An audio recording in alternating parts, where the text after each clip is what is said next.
Welcome back जी। एक बार फिर मैं आपको खुशामदीद करता हूँ इस प्लेटफ़ॉर्म पर। पीएसएल का कल से आगाज़ होगा। आज की रात को जो पीएसएल फैन्स हैं, जो जो जनरली पाकिस्तान में क्रिकेट फैन्स हैं, वो इसको पीएसएल की चाँद रात के हवाले से याद करते हैं और हर बार ये चीज़ आपके सामने सोशल मीडिया पे आती है कि आज पीएसएल की चाँद रात है, तो आप इसको आज कह सकते हैं कि ये पीएसएल की चाँद रात है। अब कल से पीएसएल का आगाज़ होगा। ये पीएसएल का 11वां सीज़न होगा। इससे पहले 10 सीज़न हो चुके हैं। अब इस सीज़न के हवाले से आपने ये ट्रेंड देखा होगा, ये हैशटैग देखा होगा कि बहुत ज़्यादा चला है कि new era, PSL new era में दाखिल हुई। अब उसकी बहुत सारी वजूहात हैं और आप ये नहीं कह सकते कि एक परफेक्टली ऑर्गेनाइज़ पीएसएल है। आप इस हवाले से ये भी चीज़ देख सकते हैं, कुछ चीज़ें कंट्रोलेबल्स थी, वो भी नहीं की गई और कुछ तो बिल्कुल आउट ऑफ कंट्रोल थी।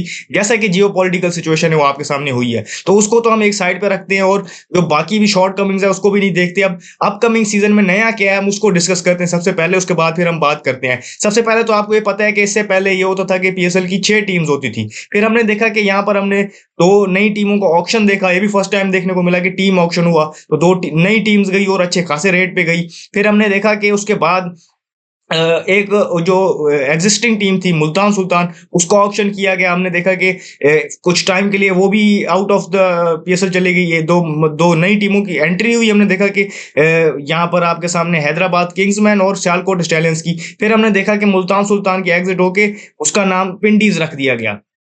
आगे चल के हमने देखा कि सियालकोट स्टैलियंस के मसले-मसाइल हुए, तो बाद में जो सियालकोट स्टैलियंस की टीम है, उसकी ओनरशिप चेंज हुई, तो फिर हमने देखा कि वहाँ पर उसका नाम बदल के अगेन मुल्तान सुल्तान का कमबैक हो गया। तो इस हवाले से अगर आप देखें तो इस सीज़न में ओवरऑल 2 नई टीम्स हैं, पिंडीज़ की और दूसरी टीम आपके पास वहाँ पर जो मौजूद है हैदराबाद किंग्समैन की, ये 2 नई टीम्स हैं। इसके अलावा कमबैक हुआ, आप ये कह सकते हैं, मुल्तान सुल्तान का। तो 8 टीम्स इस मरतबा खेलेंगी।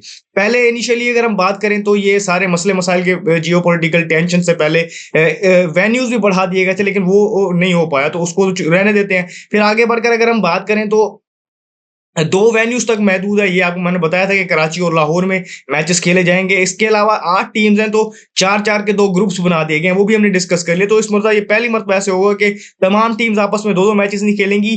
जो ग्रुप वाली टीम्स ही हैं, वो आपस में 2-2 मैचेस खेलेंगी। इसके अलावा बाकी सारी टीम्स 1-1 मैच खेलेंगी। इसका मतलब नंबर ऑफ मैचेस कम हुए हैं। वो भी आप देख लें कि विंडो जो अवेलेबल है, उसमें शायद ये पॉसिबल था।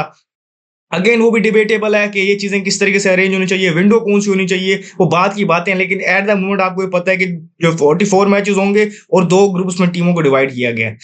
आगे बढ़कर आपको ये बताएँ कि क्योंकि आपको ये सारी चीज़ें पहले पता है कि बिहाइंड क्लोज़्ड डोर्स होगी ये पीएसएल, क्राउड अलाउ नहीं होगा, इनिशियली तो नहीं अलाउ होगा, बाद में जाके क्योंकि अभी कुछ बातें सामने आ रही हैं, मेबी कुछ वहाँ पर वे आउट ढूँढा जाए पीसीबी की तरफ से या पीएसएल मैनेजमेंट की तरफ से, लेकिन करंटली आपको पता है कि अलाउ नहीं है। तो उसके अलावा अगर हम देखें तो उसके बाद ये व्यूअर्स का एक वैसे भी जनरली एक जिसे कहते हैं डिमांड थी और एक उनकी जिसे कहते हैं कि रिक्वेस्ट भी थी। दोनों चीज़ों का आप कह सकते हैं कि जो व्यूइंग एक्सपीरियंस है उनका, जो ब्रॉडकास्टिंग है, लोग कह रहे थे कि अगर आपने इतना पैसा कमा लिया है तो उसको वहाँ पर भी लगाया जाना चाहिए और वहाँ पर भी जो व्यूअर का एक्सपीरियंस है देखने का, वो बेहतर होना चाहिए। अब तो ये और ज़्यादा जिसे कहते हैं मस्ट हो गया, क्योंकि बिहाइंड क्लोज़्ड डोर्स है। लोग अब सारे आप देखें तो ये सारे इन प्लेटफ़ॉर्म्स पे देखेंगे तो लोगों की ये डिमांड वहाँ पर ऑलरेडी मौजूद है और उसके हवाले से एक कुछ इनोवेशंस के हवाले से वहाँ पर बात भी हुई है। जिस तरीके से अगर आप देखें तो आपको फुल टाइम उर्दू कमेंट्री भी मिलेगी। इसके अलावा आप ये देखें कि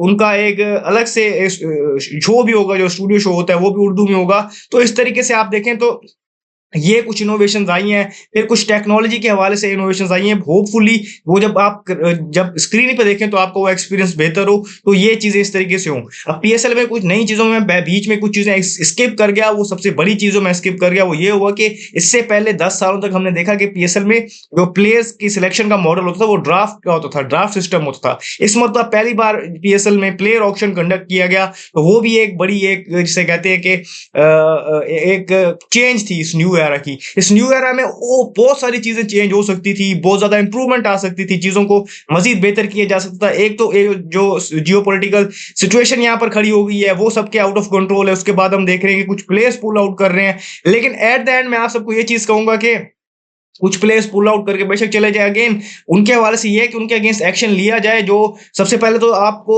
ये देखना होगा कि उनके लिए जो कॉन्ट्रैक्ट्स हैं वो कितने ऐसे हैं कि जब टाइम आया उनको इन्फोर्स करने का, तो क्या हम उन पे वो बैन और वो लीगल चीजें कर सकते हैं कि नहीं, उसके बारे में मुझे नहीं पता। होपफुली वो उनके लिए करें, लेकिन फैंस के हवाले से अगर हम ये देखें तो बहुत ज्यादा चीजें देखने के लिए हैं, बहुत ज्यादा अच्छे प्लेयर्स आए भी हैं, इस मरतबा पहली बार आए हैं। और हमेशा मैंने ये देखा है कि पीएसएल के लिए पीएसएल को जो डाउनग्रेड करने वाले लोग हैं वो ये बात करते हैं कि यहाँ पर वो बड़े प्लेयर्स नहीं आते, लेकिन आपको इस चीज को इस हवाले से भी देखना चाहिए कि कितने सारे ऐसे प्लेयर्स हैं जो इनिशियली कहीं पर स्टैंड नहीं करते थे, लेकिन पीएसएल में आए, वहां से उन्होंने अपना नाम बनाया और फिर वो फ्रेंचाइज क्रिकेट में अब बड़ा नाम बन के सामने है और एक बड़ी उनके ऊपर प्राइस टैग लगती है। फिर हमने देखा कि लास्ट सीजन के हवाले से भी देख लें तो बहुत ज्यादा प्लेयर इस मरतबा आपको दूसरी लीग्स में खेलते हुए नजर आ रहे हैं कि जहां पर लास्ट टाइम उनको लोग कह रहे थे कि वो फिनिश प्रोडक्ट है, लेकिन यहां पर आए, उन्होंने परफॉर्म किया और उन्होंने वैल्यू बढ़ाई। फिर यहां से भी आप इस सीजन में भी देखें कि जो प्लेयर्स ऑलरेडी अनसोल्ड गए थे, लेकिन यहां पर जो है पिक होने के बाद में हमने देखा कि उनकी भी वैल्यू वहां पर लग गई, क्योंकि दूसरी लीग में भी लोग इंजर्ड है और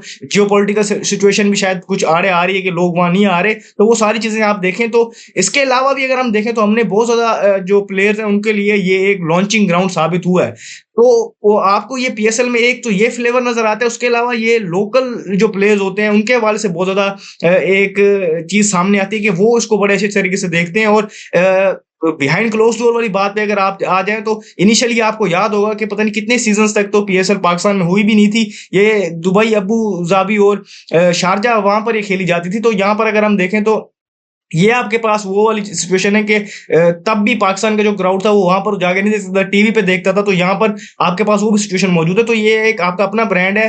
अगेन वो जो टीम की परफॉर्मेंसेज होती हैं जो वो होती है उसकी स्टैंडिंग को साइड पर रख के अगर आप देखें तो आपके क्रिकेट में जो चलना होता है, मेजर चंक जो है, वो ज्यादा चंक जो वहां से पैसा कमाया जाता है वो यहीं से कमाया जाता है। और ये आपको आपकी अपनी लीग है, आप जानते हैं कि इस हवाले से कंपेटिटिव रहने के लिए कितनी जरूरी है। तो उसको देखें, सपोर्ट करें, एंजॉय करें। कल इनॉग्रल मैच खेला जाएगा डिफेंडिंग चैंपियंस लाहौर कलंदर और फर्स्ट टाइमर हैदराबाद किंग्समैन के दरमियान। ये मैच कज़ाकी स्टेडियम लाहौर में खेला जाएगा। उसकी प्री मैच वीडियो के साथ हम आपके सामने यहाँ पर हाजिर होंगे। तब तक मुझे दीजिए याद इस प्लेटफॉर्म पर जो भी अब